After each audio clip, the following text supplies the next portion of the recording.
नमस्कार, मैं दीपक कुमार आप सभी का स्वागत करता हूँ दादा चैनल। दोस्तों,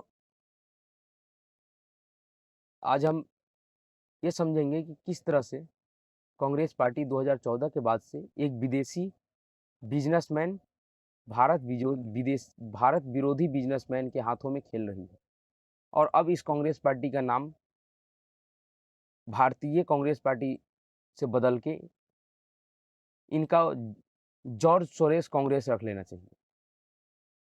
क्योंकि जिस तरह से अडानी मुद्दे पे जॉर्ज सोरेस ने भारत के प्रधानमंत्री के खिलाफ एवं भारत के उद्योगपति के खिलाफ और विरोध में बातें किया है, दरअसल ये समझ में नहीं आ रहा है कि जॉर्ज सोरेस का लिखा हुआ स्क्रिप्ट राहुल गांधी या कांग्रेस पार्टी के नेता पढ़ रहे हैं या कांग्रेस पार्टी के लिखे हुए स्क्रिप्ट को जॉर्ज सोरेस पढ़ रहा है। दोनों में कितना समानता है, कांग्रेस पार्टी का जॉर्ज सोरेस से कितना गहरा और पुराना संबंध है, हम इसको समझते हैं पहले।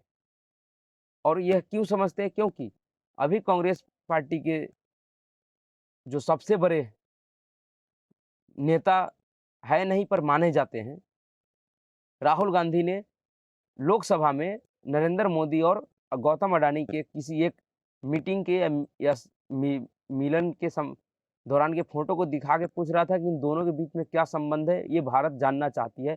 तो भारत ये भी जानना चाहती है कि भारत द्रोही जॉर्ज सोरेस से कांग्रेस पार्टी का क्या संबंध है। जितना जरूरी भारत को यह जानने से नहीं है कि अडानी और मोदी के बीच क्या संबंध है, उससे ज्यादा जरूरी भारत को यह जानना है कि कांग्रेस पार्टी और एक विदेशी बिजनेसमैन के बीच क्या संबंध है। जी हाँ, दरअसल जिस जिस तरह से जॉर्ज सोरोस ने हमला किया नरेंद्र मोदी पे गौतम अडानी को लेके, उसके बाद जब कांग्रेस पार्टी के ऊपर आरोप लगना शुरू हुआ क्या कारण है कि जॉर्ज सोरेस वही भाषा बोल रहे हैं जो कांग्रेस पार्टी के प्रवक्ता जयराम रमेश ने कहा कि जॉर्ज सोरेस से हमारा कोई लेना देना नहीं। तो कैसे लेना देना नहीं? दरअसल अगर आप रिपोर्ट को देखिएगा तो जॉर्ज सोरेस कौन है? जॉर्ज सोरेस एक बिजनेसमैन है, लेकिन इनका सबसे बड़ा जो इनके पास पावर है वो है इनका ओपन सोसाइटी फाउंडेशन। यह एक फाउंडेशन है, ओपन सोसाइटी फाउंडेशन, जिसका काम है कि ये ऐसे एनजीओ को पैसे दे और वो हर एक देशों में जो एनजीओ या जो समाज अपने ही देश के खिलाफ खड़ा हो जाए। यानी कि इसका मेन बिजनेस कह लीजिए तो अ, हर एक देशों में जहाँ संभव हो वहाँ गृह युद्ध करवाने का। जी हाँ, क्योंकि भारत में इसने कैसे-कैसे लोगों को सहायता दिया है, अगर आप इस बात को जानिएगा तो आपका दिमाग हिल जाएगा। 1-2 बातों को मैं बताऊँगा, बाकी सब चीज़ ओपनली है, आप अगर सर्च कीजिए, खोजिए तो आपको सब चीज़ मिल जाएगा। दरअसल जॉर्ज सोरेस का जो ये संगठन है ओपन सोसाइ ओपन सोसाइटी फाउंडेशन, इसका जो उपाध्यक्ष है, उपाध्यक्ष इसका है सलील शेट्टी, जो अभी भारत जोड़ो यात्रा में राहुल गांधी के साथ शामिल हुए थे। और जो व्यक्ति आप उस यात्रा में अगर उस नेता के साथ शामिल हुआ, तो वो नेता कैसे कह सकता है कि मैं इस व्यक्ति को नहीं जानता हूँ या मेरा इससे कोई संबंध नहीं है।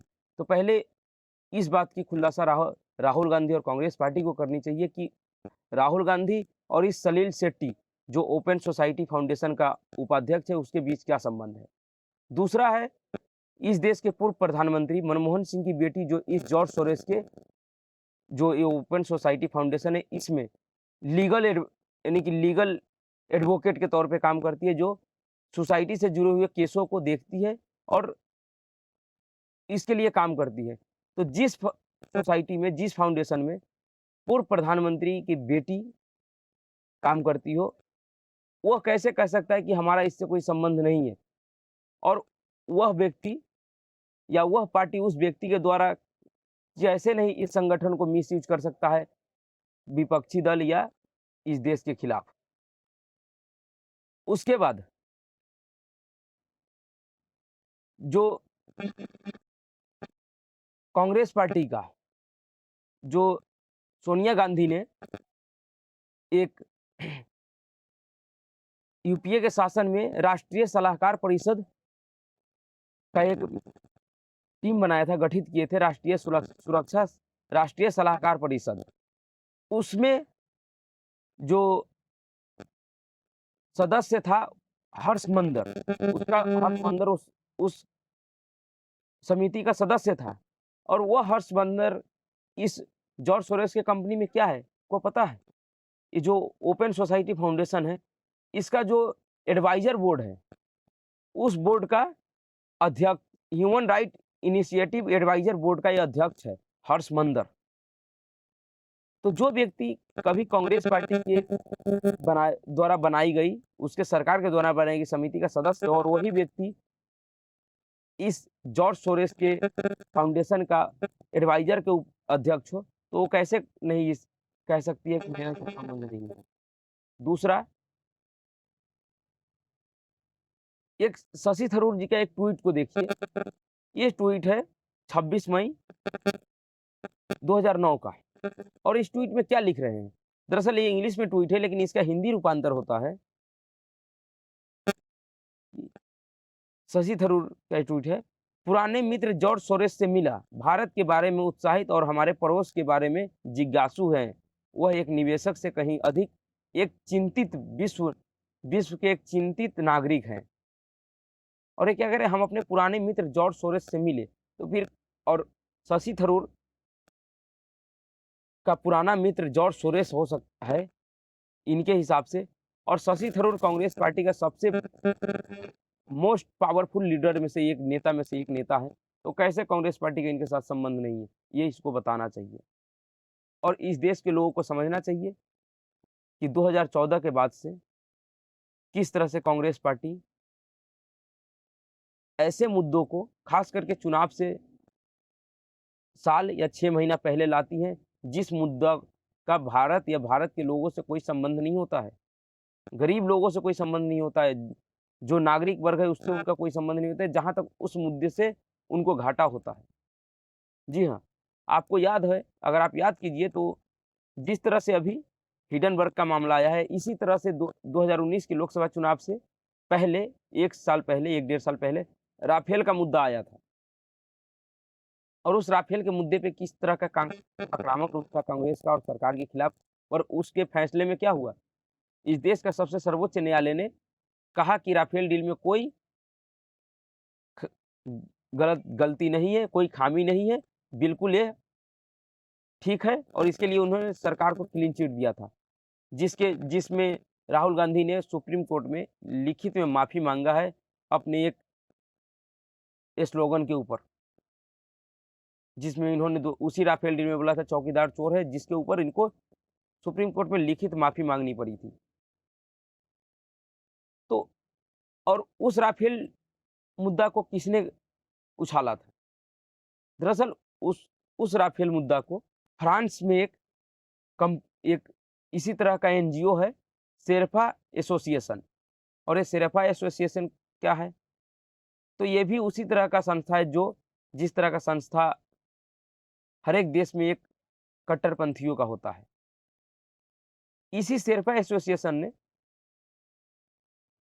वहाँ पे फ्रांस में यह मुकदमा किया था, और इस शेरपा एसोसिएशन को पैसा कौन देता है? वही जॉर्ज सोरोस का वो फाउंडेशन, ओपन सोसाइटी फाउंडेशन। और जब पैसा अगर हम किसी को देंगे तो हम वही कहेंगे, वो वही करेगा जो हम कहेंगे। तो समझ जाइए कि राफेल मुद्दा भी एक तरह से जॉर्ज सोरोस का ही लिखा हुआ स्क्रिप्ट था, जिसको राहुल गांधी और कांग्रेस पार्टी यहाँ पढ़ रही थी। उसके बाद एक और मामला आया था बहुत बड़े मुद्दे पे, बहुत बड़ा चर्चित मुद्दा बना। वो कब आया? उत्तर प्रदेश का जो विधानसभा चुनाव हो रहा था उससे कुछ महीने पहले। और वो मुद्दा क्या था? हिजाब विवाद। और ये हिजाब विवाद कौन उठाया था? दरअसल एसडीपीआई, जो पीआईएफ का एक स्टूडेंट विंग संगठन है, वही इस मुद्दे को उठाया था। और पीएफआई को पैसा कौन देता है? पीएफआई को पैसा भी इसी जॉर्ज सोरोस का ओपन सोसाइटी फाउंडेशन देता है। तो अब आप समझ जाइए कि कहाँ-कहाँ ये मुद्दे आपके खिलाफ, आपके देश के खिलाफ, आपके देश में गृह युद्ध करवाने के लिए कैसे-कैसे मुद्दों को ये देता है। उसके बाद और ये ऐसे-ऐसे मुद्दे देते हैं और ख़ास करके चुनाव के टाइम पे ही देते हैं, जिससे चुनाव प्रभावित होती है। उसके बाद अभी पेगासस का मुद्दा आया था।